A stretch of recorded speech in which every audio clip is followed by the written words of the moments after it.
আচানো শোচানো হয় প্রতিবেশী আজ্ঞা বেদান্ত মত কিরূপ।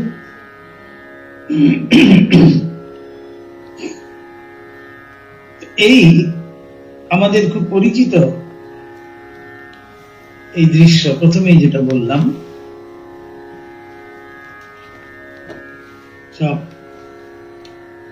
কীর্তন আনন্দে ঠাকুর মেতেছেন, সেখানে নৃত্য করেছেন, আর যেখানে নরেন্দ্র উপস্থিত আছেন সেখানে ঠাকুরের আনন্দ আরো বেশি। তো যাই হোক, তারপরে কীর্তনের ঘরে ঠাকুর বসেছেন, সবাই প্রণাম করছেন। ঠাকুর সেখানেও আবার একটু ইঙ্গিত দিচ্ছেন যে সবই ভগবান হয়ে আছেন, সবেতেই তার প্রকাশ, কিন্তু কোথাও কোথাও বেশি প্রকাশ। যেমন আরেক জায়গায় ঠাকুর বলছেন সূর্য সব জায়গায় আছেন, কিন্তু আরশিতে বেশি প্রকাশ। তো ঠিক সেরকমই আবার বুঝিয়ে দিচ্ছেন, যে আবার নিজেই বলছেন যদি বলো দুষ্ট লোক তো আছে, তাহলে তার মধ্যেও কি ভগবান আছে? বলছেন নিশ্চয়ই আছে।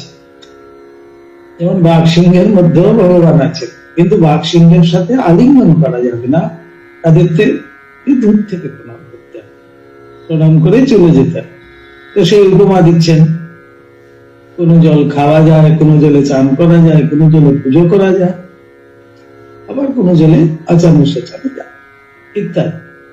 এইভাবে প্রতিবেশী আবার একজন প্রতিবেশী ভক্ত, তিনি ঠাকুরকে প্রশ্ন করছেন বেদান্ত মত কিরূপ। এইবার ঠাকুর গীতার সেই বিখ্যাত শ্লোকে আসবেন। শ্রীরামকৃষ্ণ বেদান্তবাদীরা বলে সোহম ব্রহ্ম সত্য জগৎ মিথ্যা, আমিও মিথ্যা, কেবল সেই পরব্রহ্মই আছেন। অর্থাৎ এই যে গীতায় যেটা আমাদের ভক্তি যোগে আমরা পাই, ক্লেশ অধিকতরস্তেষাম অব্যক্তা সপ্তচেতসাম অব্যক্তা হি গতির দুঃখম দেহভদ্বীর ব্যাপ্যতে। তো এর মানেটা কি বলা হচ্ছে, ঠাকুর সেটাই আবার বিশ্লেষণ করছেন। অর্থাৎ দেহাভিমানী, এই দেহবোধ যতক্ষণ আছে ততক্ষণ এই সোহম ভাবা যাবে, সো অহম এইটি ভাবা মুশকিল।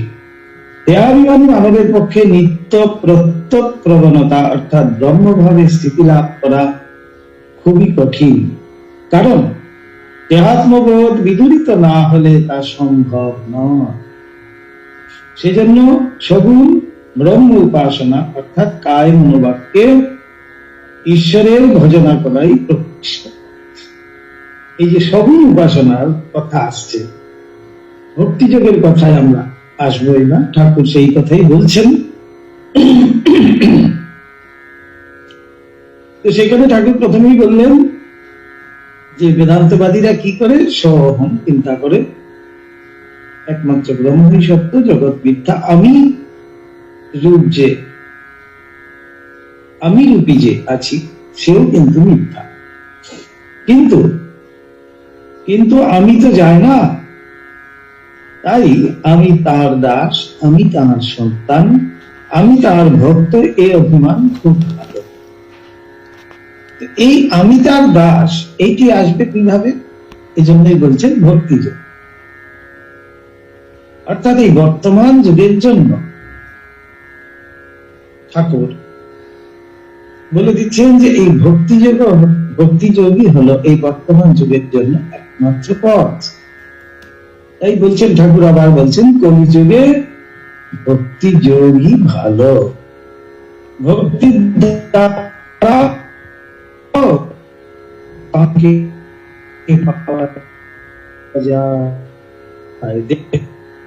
বুদ্ধি থাকলে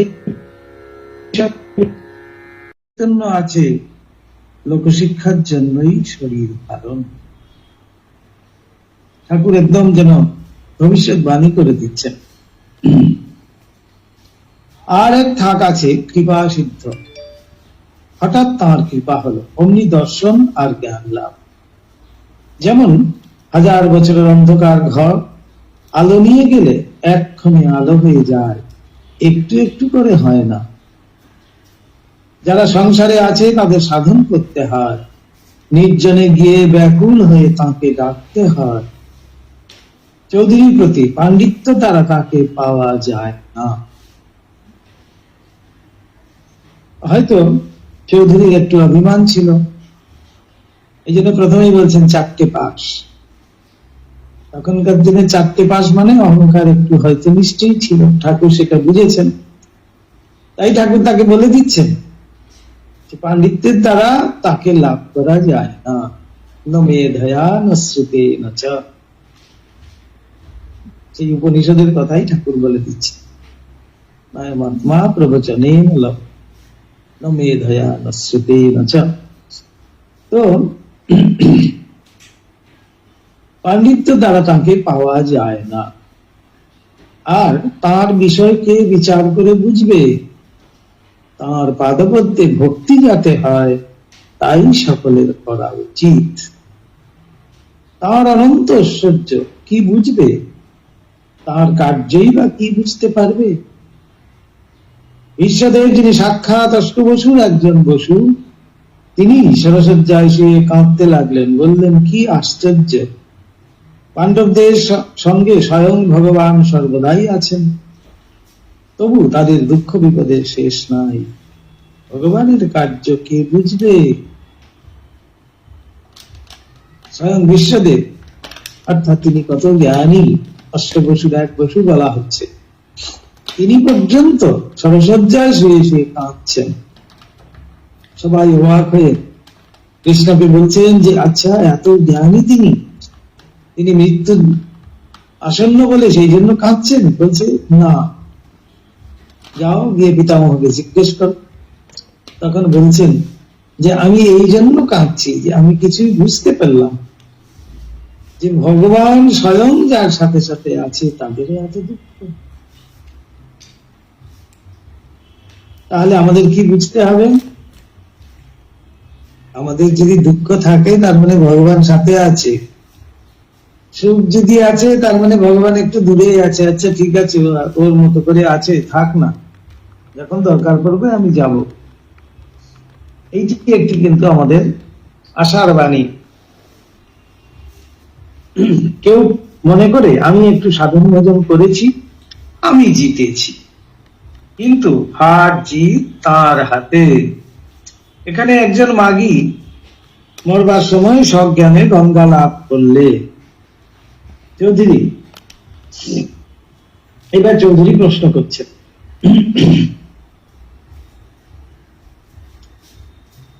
তাকে কি রূপে দর্শন করা যায়? এইবার শ্রীরামকৃষ্ণ আবার সেই গীতার কথায় আসছে। এই প্রথমে আমাদের সেই বেদান্তের কথা এসেছিল, সেই গীতার বাদ ক্লেশ অধিকতর তেষাম, এটা বলা হচ্ছে যে এই দেহ বুদ্ধি যতক্ষণ আছে ততক্ষণ আমরা সেই স্বভাব ভাবা যাবে। এইবার আবার ঠাকুর সেই গীতাতে আসছে, কি রূপে তাকে দর্শন করা যায়? চৌধুরী জিজ্ঞেস করছেন, ঠাকুর এবার শ্রীরামকৃষ্ণ, এই চক্ষে দেখা যায় না,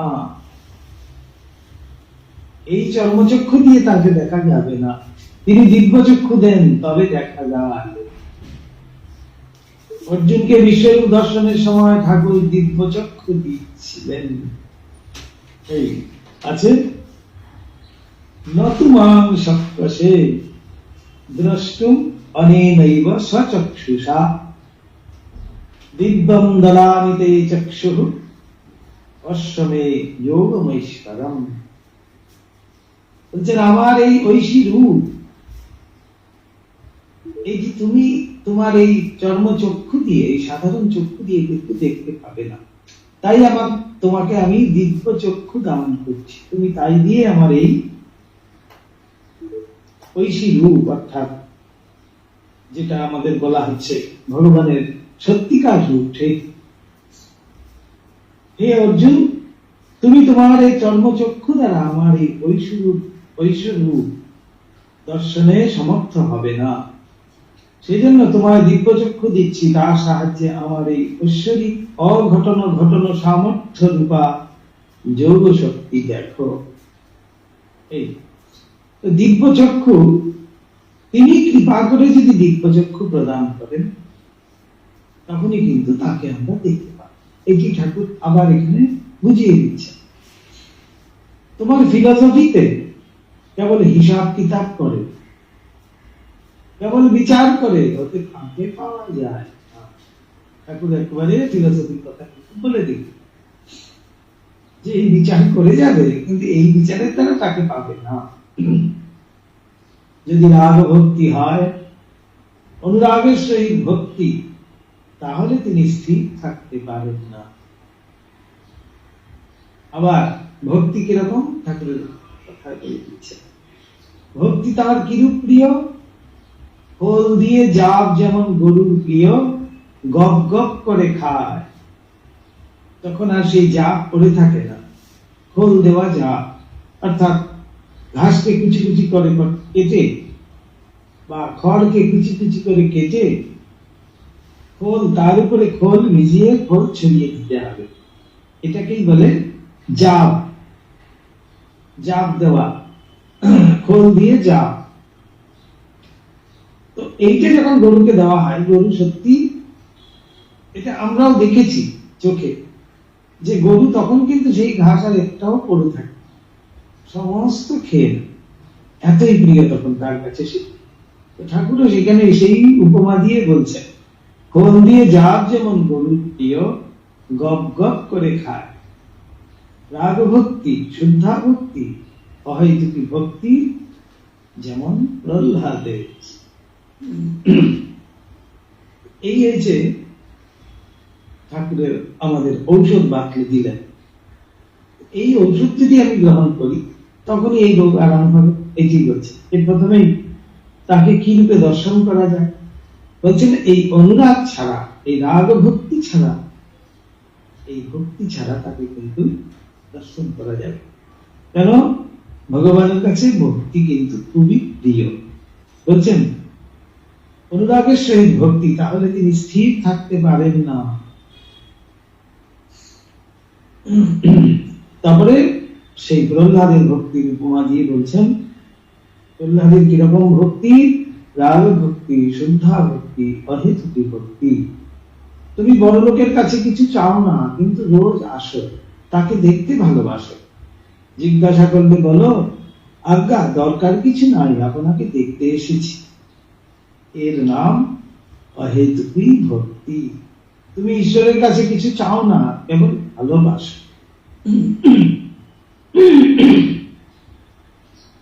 এই বলিয়া ঠাকুর গান গাইতেছেন, আমি মুক্তি দিতে কাতর নই, শুদ্ধা ভক্তি দিতে কাতর হই। আমার ভক্তি যেবা পায় তারে কেবা পায়, সে যে সেবা পায় হয় চির জয়ী। শুনো চন্দ্রাবলী ভক্তির কথা কই, মুক্তি মিলে প্রভু ভক্তি মিলে প্রভু। ভক্তির কারণে পাতাল ভবনে, বলির দ্বারে আমি দাঁড়ি হই রই। শুদ্ধা ভক্তি এক আছে বৃন্দাবনে, গোপ গোপী বিনে অন্য নাহি জানে। ভক্তির কারণে নন্দের ভবনে, পিতা জ্ঞানে নন্দের মাথা মাথায় বই। এই ভক্তির জন্যই কিন্তু তিনি সেই গোপিনীদের কাছে আছেন, নন্দের পুত্র হয়ে আছেন ইত্যাদি। এটি বলছেন যে আমি সেই ভক্তি আমার কাছে সব প্রিয়, আমি যেন ভক্তি সবসময় খুঁজে বেড়াই, কোথায় একটু ভক্তি আছে সেখানেই আমি। মূল কথা ঈশ্বরের রাগানুগা ভক্তি আর বিবেক বৈরাগ্য। ঠাকুর এখানে বলছেন রাগানুগা ভক্তি। রাগানুগা ভক্তি মানেই হলো ঈশ্বরের অনুরাগ, এবং ঈশ্বরের অনুরাগ হলে তার মধ্যে বিবেক এবং বৈরাগ্য দুটো জাগতে বাধ্য, তাহলে সেটাকে অনুরাগ বলাই যায়। এই জন্যই কিন্তু এখানে বলা হচ্ছে যে ঠাকুর বলছেন আর বিবেক বৈরাগ। বিবেক বৈরাগ্যের জন্য কিন্তু আমাকে আর চেষ্টা করতে হবে না, কেননা আমার প্রথম থেকেই যদি এসে যায় তার প্রতি ভক্তি, তার প্রতি অনুরাগ, তখন আর আমার বিবেক বৈরাগ্যের জন্য চিন্তা করতে হবে। আপনা আপনি কিন্তু বিবেক এবং বৈরাগ্য দুটোই আসবে। আবার চৌধুরী প্রশ্ন করছেন, মহাশয় গুরু না হলে কি হবে না? এইবার আমাদের অনেকেরই প্রশ্ন সেটা। এবার শ্রীরামকৃষ্ণ তার উত্তর দিচ্ছে, সচ্চিদানন্দই গুরু বলছে। এখানে গুরু তত্ত্ব বলতে গিয়ে ঠাকুর প্রথম শুরু করলেন যে সচ্চিদানন্দই গুরু। সব সাধন করে ইষ্ট দর্শনের সময় গুরু সামনে এসে পড়েন আর বলেন, ওই দেখ তোর ইষ্ট। তারপর গুরু ইষ্টে লীন হয়ে যা। যিনি গুরু তিনি ইষ্ট, গুরু খেই ধরে দেন। অর্থাৎ গুরু পথ দেখিয়ে দেন। খেই অর্থাৎ এই রাস্তা চলে যাও তুমি, এই রাস্তা দিয়ে গেলেই কিন্তু পেয়ে যাও।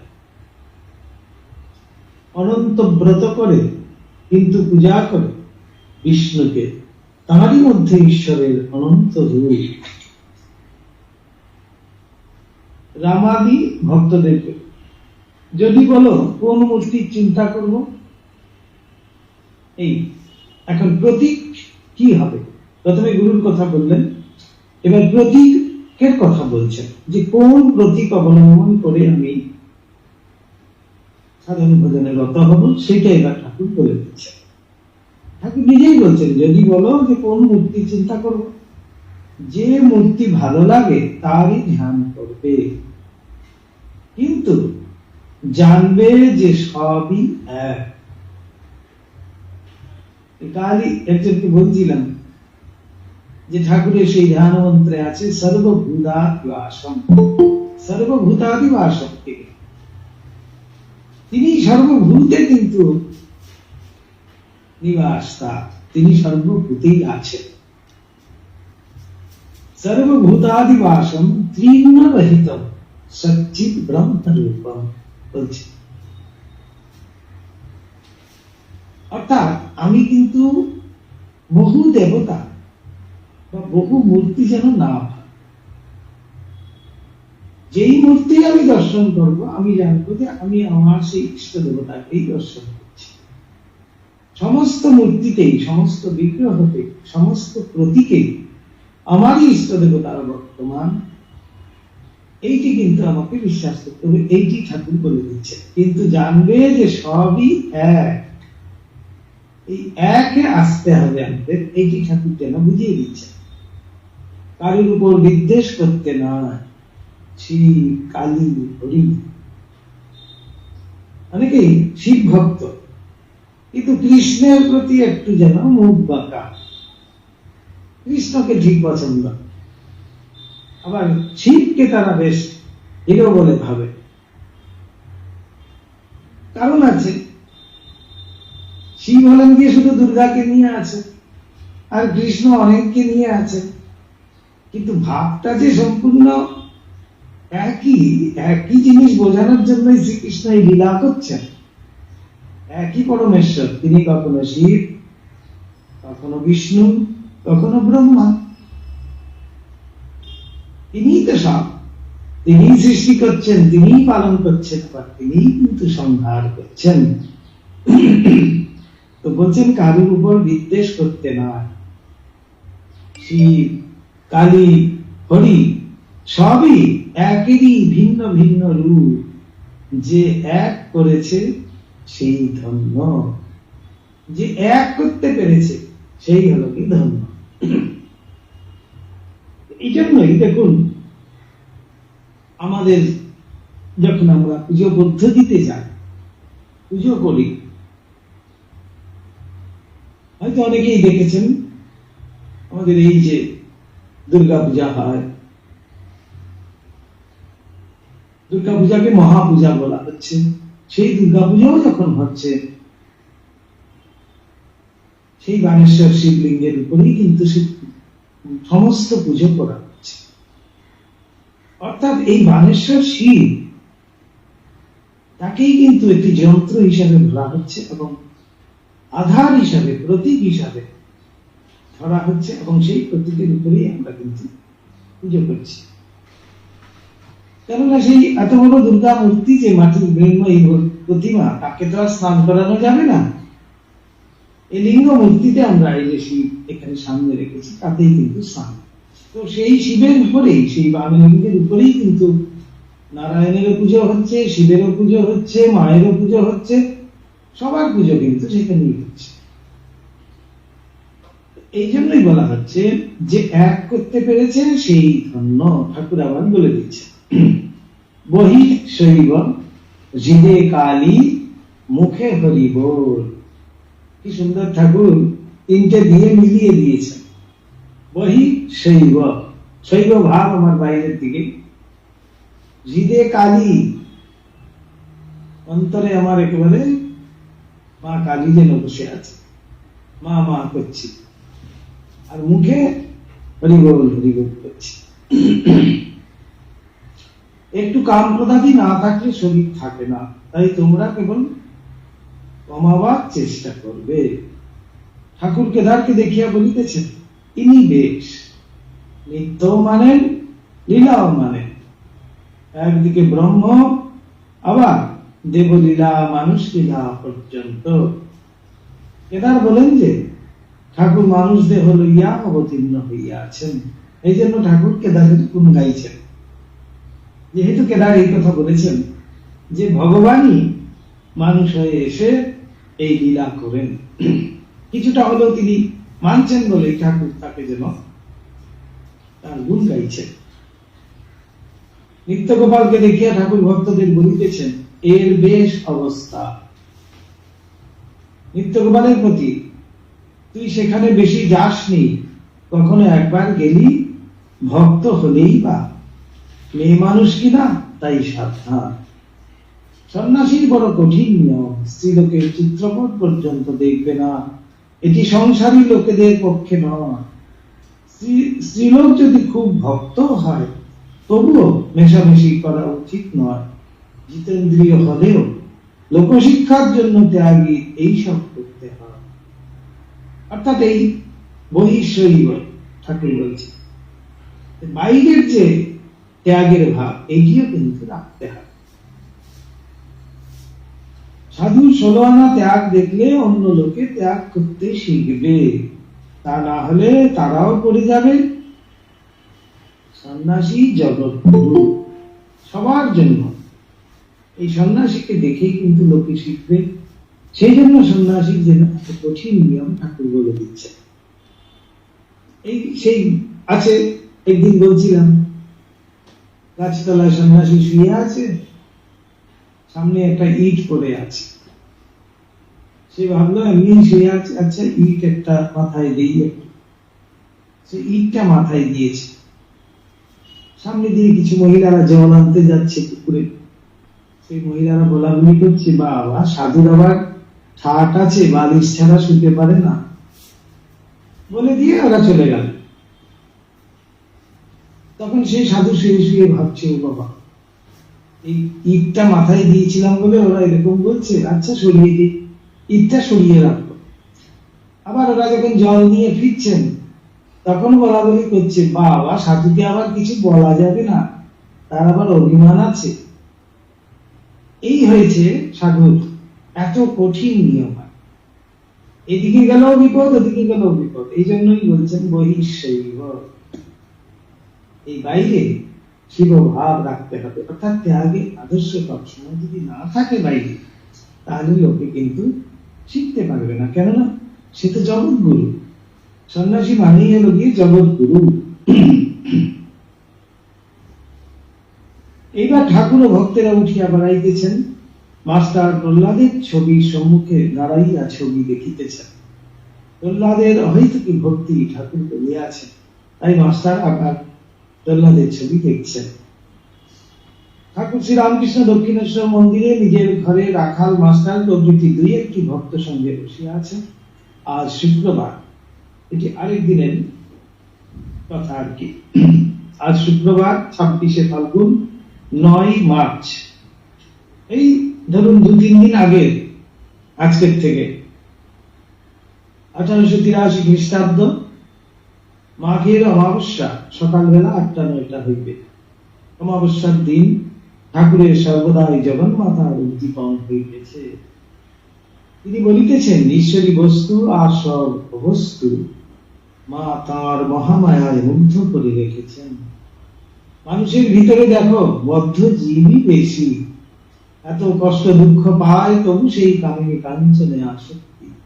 কাঁটা ঘাস খেয়ে উঠে মুখ দিয়ে দর করে রক্ত পড়ে, তবু আবার কাঁটা ঘাস খায়।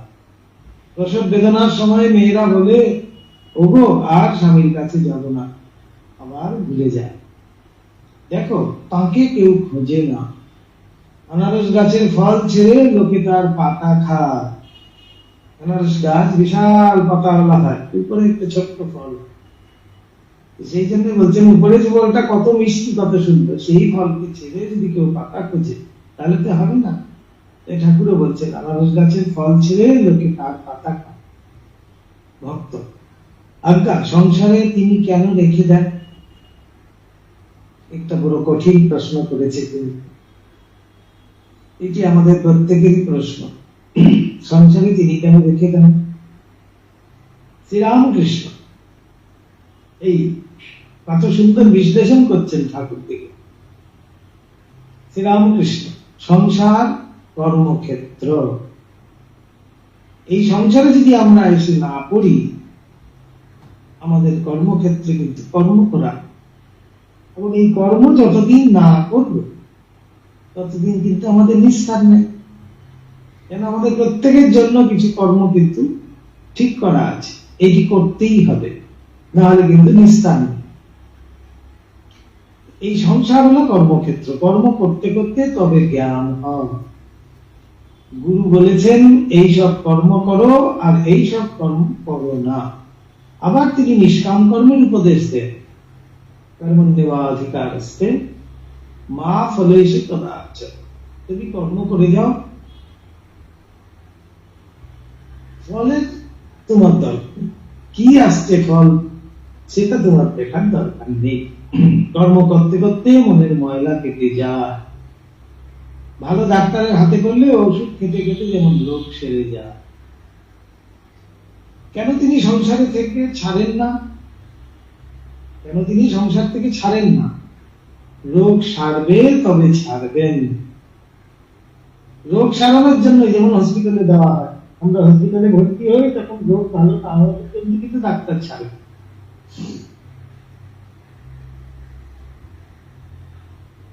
কামিনী কাঞ্চন ভোগ করতে ইচ্ছা যখন চলে যাবে তখন ছাড়বে। হাসপাতালে নাম লেখালে পালিয়ে আসবার যেও না। রোগের কসুর থাকলে ডাক্তার সাহেব ছাড়বে না। সুতরাং এই যে সংসারে আমাদেরকে ঠাকুর কেন রেখেছেন, এই হলো কি উত্তর। আমার রোগ হয়েছে তাই তো হসপিটালে রেখেছি, এখন রোগ আরাম না হওয়া পর্যন্ত ডাক্তার সাহেব ছাড়বে না। সেই জন্য আমাকে এই রোগ সারানোর জন্য ব্যবস্থা করতে হবে। তাই ডাক্তার যেমনটি বলছে আমাকে তেমনটি শুনতে হবে। অর্থাৎ গুরুর কথা, গুরু বাক্যে বিশ্বাস রেখে গুরু নির্দিষ্ট কর্ম আমি করে যাব। ঠাকুর আজকাল যশোদার ন্যায় বাৎসল্য রসে সর্বদা আপ্লুত হইয়া থাকেন। তাই রাখালকে কাছে সঙ্গে রাখিয়াছেন। ঠাকুরের রাখালের সম্বন্ধে গোপাল ভাব। যেমন মার কোলের কাছে ছোট ছেলে গিয়া বসে, রাখালও ঠাকুরের কোলের উপর ভর দিয়া বসিতেন, যেন মাই খাচ্ছেন। রাখালের এমন ভাব, বালক ভাব, একেবারে ঠাকুরের কোলের কাছে গিয়ে যেন বসছে। ঠাকুর এইভাবে বসিয়া আছেন, এমন সময় একজন আসিয়া সংবাদ দিল যে বান আসিতেছে, গঙ্গায় বান আসছে, এবার বেশ মজা। ঠাকুর, রাখাল, মাস্টার প্রভৃতি সকলে বান দেখিবার জন্য পঞ্চবতী অভিমুখে দৌড়াইতে লাগিলেন। এরকম সরল ভাব বাচ্চাদের মতো। দেখুন, বাচ্চাদেরকে কিছু একটা বললে যখন সব শিখতে থাকে, ঠাকুর এবং রাখাল মাস্টার সবাই ছুটছে, দৌড়াচ্ছে। পঞ্চবতী মূলে আসিয়া সকলে বান দেখিতেছে। বেলা প্রায় 10টা হইবে। একখানা নৌকার অবস্থা দেখিয়া ঠাকুর বলিতেছেন, দেখো দেখো ওই নৌকাখানার অবস্থা বা কি হয়। নৌকাটা বেশ টলমল টলমল করছে। সেখান থেকেও ঠাকুর আবার উপমা দেবে। এইবার ঠাকুর পঞ্চবটি রাস্তার উপরে মাস্টার রাখাল প্রভৃতির সহিত বসিলেন। শ্রীরামকৃষ্ণ মাস্টারের প্রতি, আচ্ছা বান কি রকম করে হয়? এবার মাস্টার তার শিক্ষকের যে অভিজ্ঞতা বা শিক্ষকের যে জ্ঞান, সেই অনুযায়ী তিনি ঠাকুরকে বোঝাতে চেষ্টা করেছেন। এই মাধ্যাকর্ষণ ইত্যাদি এসবের জন্য যে বান, জলের স্মৃতি হয়, এগুলো মাস্টার মাটিতে আঁক কাটিয়া পৃথিবী, চন্দ্র, সূর্য, মাধ্যাকর্ষণ, লোহার ভাটা, পূর্ণিমা, অমাবস্যা, গ্রহণ ইত্যাদি বুঝাইতে চেষ্টা করিতেছি, ঠাকুরকে বোঝাতে চেষ্টা করছে। শ্রীরামকৃষ্ণ মাস্টারের প্রতি, ওই যা বুঝতে পারছি না, মাথা ঘুরে আসছে, টন টন করছে। আচ্ছা এত দূরের কথা কেমন করে জানলে? দেখো আমি ছেলেবেলায় চিত্র আঁকতে বেশ পারতুম, কিন্তু শুভঙ্করী আঁক ধাঁধা লাগতো, গণনা অঙ্ক পারলাম না। এইবার ঠাকুর নিজের ঘরে ফিরিয়া আসিয়াছেন। দেওয়ালে টাঙানো যশোদার ছবি দেখিয়া বলিতেছেন, ছবি ভালো হয় নাই, ঠিক যেন মেলেনি মাসি করেছে। এগুলোর মধ্যে দিয়ে আমরা ঠাকুরের একটা নতুন দিক কিন্তু পাই। এই যে প্রত্যেকটি ব্যাপারে ঠাকুরের এত সূক্ষ্ম বিচার, সূক্ষ্ম দৃষ্টি, সেটা আমরা কিন্তু সবসময় দেখব। এই বান আসছে, সেখানেও ছুটছেন ঠাকুর, সেখান থেকে এসে আবার তিনি পঞ্চবটিতে বসেও আবার সেই কথাও শুনছেন, কথাও বলছেন, আবার ঘরে এসছেন, ঘরে এসে একটা ছবি দেখে সেই ছবিটা কেমন হয়েছে সেটা সম্বন্ধেও বলছেন। কোথাও ঠাকুরের কিন্তু দৃষ্টি এদিক ওদিক হচ্ছে। তিনি যে সবসময় ভাবে একেবারে টলমলা করছেন তাও কিন্তু না।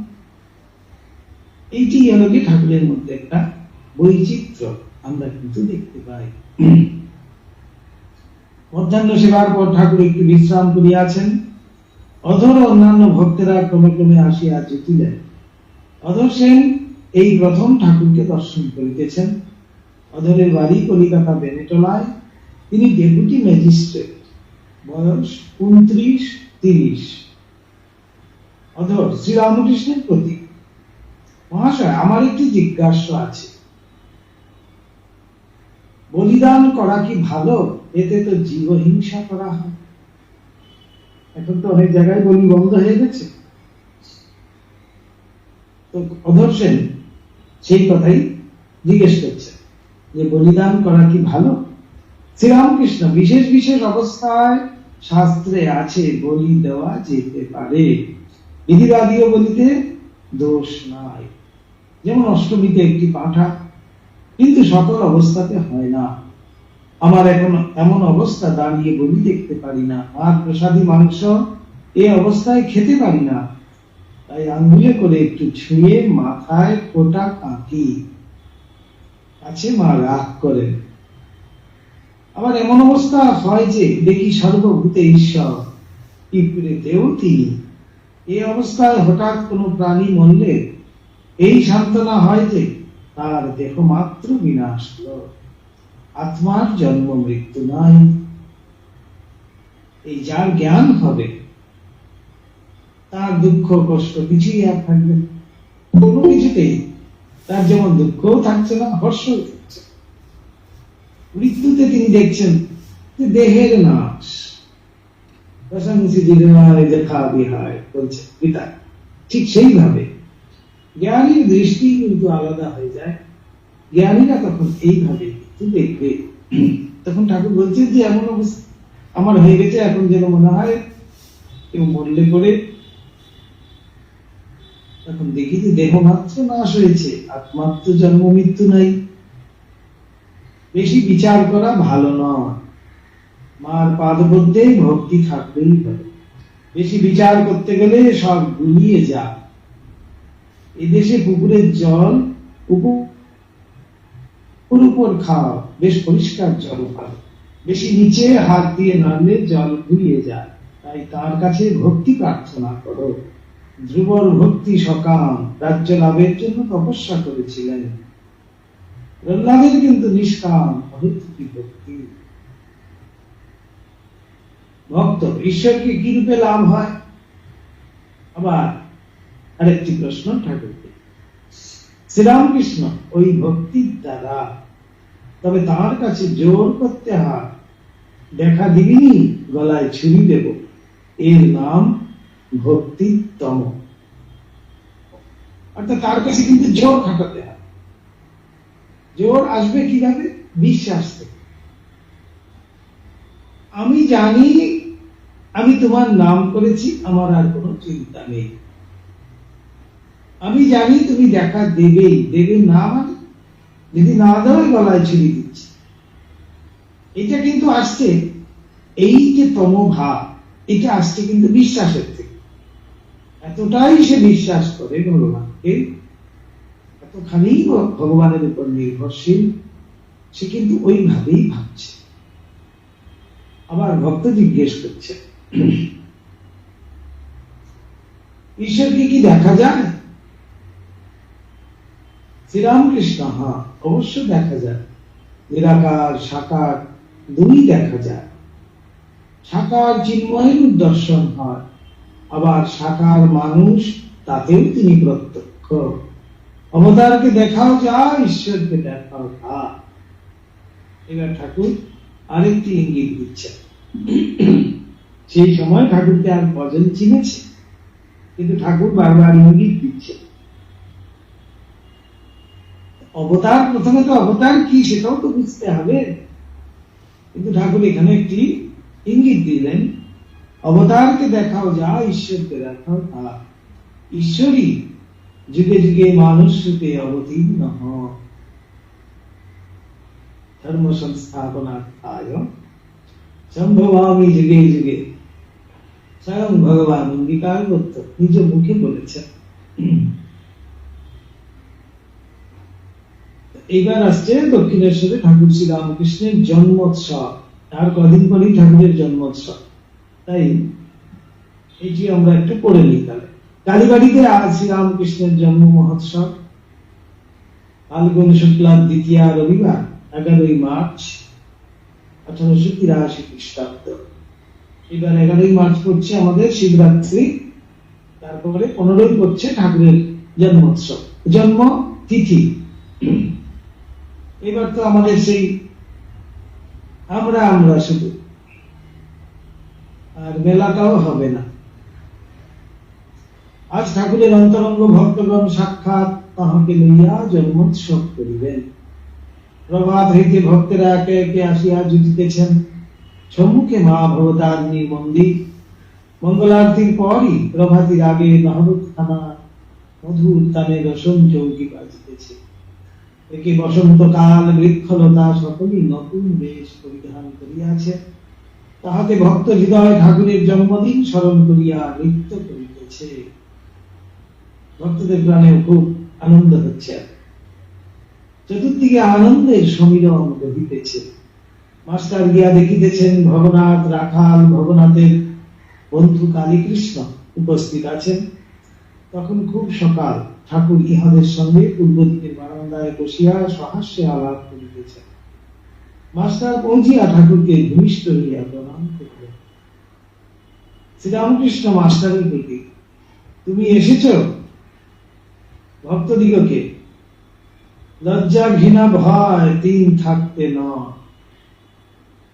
মাস্টারের একটু সংকোচ ভাব ছিল, সেই জন্য মাস্টারের উদ্দেশ্যেই কিন্তু ঠাকুর এই কথা বলছেন, লজ্জা ঘৃণা ভয় তিন থাকতে নয়।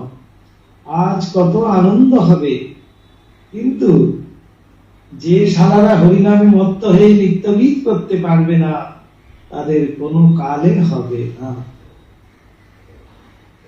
মাস্টারও কিন্তু বেঁচে ছিলেন ওই দিন। মাস্টারের একটু সংকোচ ছিল, একটা লজ্জা লজ্জা ভাব ছিল। এই জন্য যেন মাস্টারের উদ্দেশ্যেই ঠাকুর বলে দিলেন, ঈশ্বরের কথায় লজ্জা কি, ভয় কি নে, এখন তোরা গা। ঠাকুর এবার গান গাইতে বলছেন। ভবনাথ ও কালীকৃষ্ণ গান গাইতেছেন। ধন্য ধন্য ধন্য আজ দিন আনন্দকারী, সবে মিলে তব সত্য ধর্ম ভারতে প্রচারী। হৃদয়ে হৃদয়ে তোমারি ধাম, দিশি দিশি তব পুণ্য নাম। ভক্ত জন সমাজ আদি স্তুতি করে তোমারি। নাহি চাহি প্রভু ধন জন মান, নাহি প্রভু অন্য কাম। প্রার্থনা করে তোমারে আকুল নর নারী।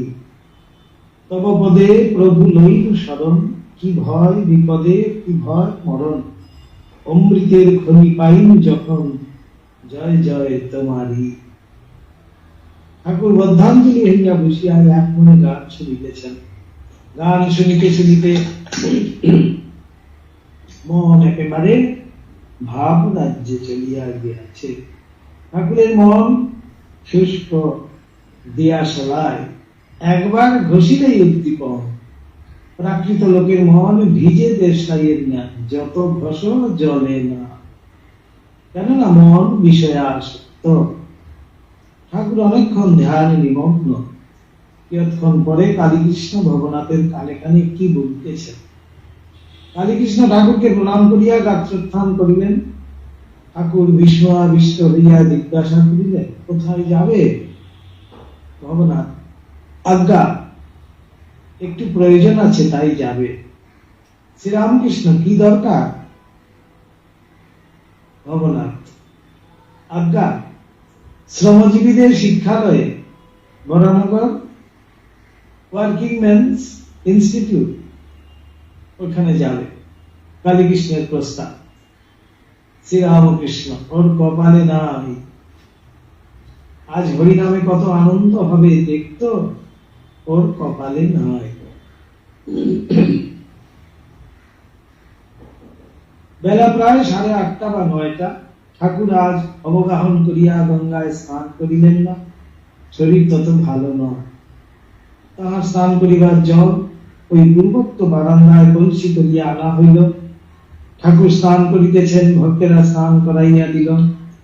ঠাকুর স্নান করিতে করিতে বলিলেন, এক ঘটি জল আলাদা করে রেখে দে। শেষে ওই ঘটির জল মাথায় দিলেন। ঠাকুর শ্রীরামকৃষ্ণ আজ বড় সাবধান, এক ঘটি জলের বেশি মাথায় দিলেন না। স্নানান্তে মধুর কণ্ঠে ভগবানের নাম করিতেছেন। কি অপূর্ব দৃশ্য মাস্টারমশাই সামনে তুলে ধরেছেন। এখনো এই ঠাকুরের জন্মতিথির দিন যখন ঠাকুরের সেই আত্মারামকে বের করে মহাস্নান করানো হয়, এই কথাগুলোই যেন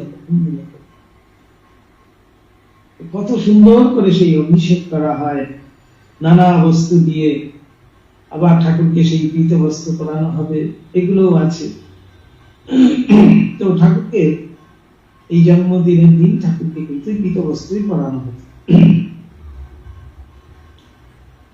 শরীর ভালো নয় বলে মাথায় খুব একটা জল দিলেন না, এক ঘটি জল। স্নানান্তে মধুর কণ্ঠে ভগবানের নাম করিতেছেন। ঠাকুর নিজে ভগবানের নাম করছেন। শুদ্ধ বস্ত্র পরিধান করিয়া দুই একটি ভক্ত সঙ্গে দক্ষিণাস্য হইয়া কালীবাড়ির পাকা উঠানের মধ্য দিয়া মা কালীর মন্দিরের অভিমুখে যাইতেছেন। মুখে অবিরত নাম উচ্চারণ করিতেছেন। দৃষ্টি ফেল ফেলে জিমে যখন তা দেয়, পাখির দৃষ্টি যে মা কালীর মন্দিরে গিয়া প্রণাম পূজা করিলেন। পূজার নিয়ম নাই। গন্ধ পুষ্প কখনো মায়ের চরণে দিতেছেন, কখনো বা নিজের মস্তকে ধারণ করিতেছেন। অবশেষে মায়ের নির্মাল্য মস্তকে ধারণ করিয়া ভবনাথকে বলিতেছেন, ডাব নেড়ে মার প্রসাদী ডাব।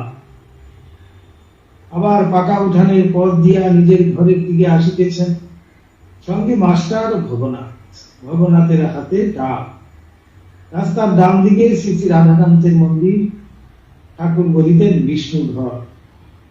এই যুগলরূপ দর্শন করিয়া ভূমিষ্ঠ হইয়া প্রণাম করিলেন। আবার বাম পার্শ্বে দ্বাদশ শিব মন্দির। সদাশিবকে উদ্দেশ্যে প্রণাম করিতে লাগিলেন। ওই দ্বাদশের মধ্যে একজন আছে সদাশিব। ঠাকুরের ঘরে যাওয়ার সময় দক্ষিণ মানে মায়ের মন্দির থেকে ঠাকুরের ঘরে যাওয়ার সময় হাতের বাঁ দিকে সিঁড়ির কাছেই পড়ে, তিনি হলেন সদাশিব। সেই সদাশিবকেই ঠাকুর কিন্তু প্রণাম করতেন ওই জায়গাটায় উঠে। সেই সদাশিবকে উদ্দেশ্য প্রণাম করিতে লাগিলেন। ঠাকুর এইবার ঘরে আসিয়া পৌঁছিলেন, দেখিলেন আরো ভক্তেরা সমাগম হইয়াছে। রাম, নিত্যগোপাল, কেদার চটুর্যে ইত্যাদি অনেকে আসিয়াছেন। তাহারা সকলে তাহাকে ভূমিষ্ঠ হইয়া প্রণাম করিলেন। ঠাকুরও তাহাদের কুশল প্রশ্ন করিলেন। ঠাকুর নিত্যগোপালকে দেখিয়া বলিতেছেন, তুই কিছু খাবি? ভক্তটির তখন বালক ভাব, তিনি বিবাহ করেন নাই, বয়স 23-24 হবে। সর্বদাই ভাবরাজ্যে বাস করেন। ঠাকুরের কাছে কখনো একাকী, কখনো রামের সঙ্গে প্রায় আসেন। ঠাকুর শ্রীরামকৃষ্ণ তাহার ভাব অবস্থা দেখিয়া তাহাকে স্নেহ করেন। তাহার পরমংশ অবস্থা একথা ঠাকুর মাঝে মাঝে বলেন, তাই তাহাকে গোপালের ন্যায় দেখিতেছেন। ভক্তটি বলিলেন, খাবো। কথাগুলি ঠিক বালকের ন্যায়। খাওয়ার পর ঠাকুর গঙ্গার উপর ঘরের পশ্চিম ধারে গোল বারান্দাটিতে তাকে লইয়া চলিলেন ও তাহার সহিত আলাপ করিতে লাগিলেন। একটি স্ত্রীলোক, পরম ভক্ত, বয়স 31-32 হইবে, ঠাকুর শ্রীরামকৃষ্ণের কাছে প্রায় আসেন ও তাহাকে সাথীসার ভক্তি করেন।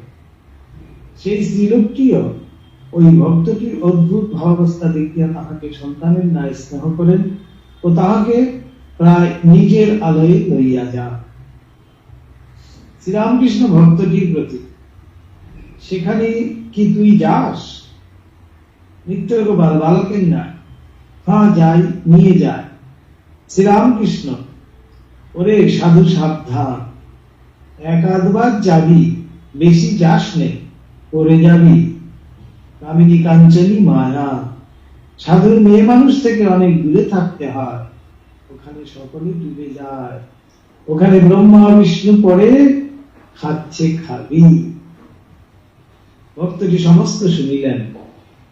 মাস্টার স্বগত, কি আশ্চর্য এই ভক্তটির পরমংশ অবস্থা। ঠাকুর মাঝে মাঝে বলেন, এমন উচ্চ অবস্থা সত্ত্বেও কি ইহার বিপদ সম্ভব না? সাধুর পক্ষে ঠাকুর কি কঠিন নিয়ম করিলেন। মেয়েদের সঙ্গে মাখামাখি করিলে সাধুর পতন হইবার সম্ভাবনা। এই উচ্চ আদর্শ না থাকিলে জীবের উদ্ধারই বা কি রূপে হইবে? স্ত্রীলোকটি তো ভক্তিমতী, তবুও ভয়। এখন বুঝিলাম শ্রী চৈতন্য ছোট হরিদাসের উপর কেন অত কঠিন শাসন করিয়াছিলেন। মহাপ্রভুর বারণ সত্ত্বেও হরিদাস একজন ভক্ত বিধবার সহিত আলাপ করিয়াছে, কিন্তু হরিদাস যে সন্ন্যাসী, তাই মহাপ্রভু তাকে ত্যাগ করিলেন। কি শাসন! সন্ন্যাসীর কি কঠিন নিয়ম! আর এই ভক্তটির উপর ঠাকুর শ্রী রামকৃষ্ণের কি ভালোবাসা! পাছে উত্তরকালে তাহার কোনো বিপদ হয়, তাড়াতাড়ি পূর্ব হতে সাবধান করিতেছেন। ভক্তেরা অবাক, সাধু সাবধান। ভক্তেরা এই মেঘ গম্ভীর ধ্বনি শুনিতেছেন।